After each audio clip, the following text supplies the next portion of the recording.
jacayl xad dhaaf ah ku beer ninkaaga. Gabadh yahay, samee waxyaabahan si uu ninkaagu kugu qaado jacayl xad dhaaf ah. Xushmee ninkaaga.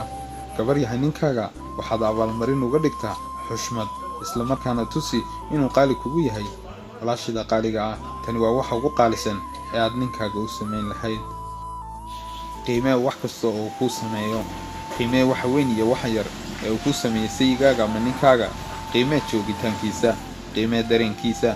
Haweeney kasta oo ninkeeda wax walba ku qiimeysa waxay haysan doontaa nin nafta u hura oo wax walba siiya. Taageer waqti kasta iyo xaalad kasta.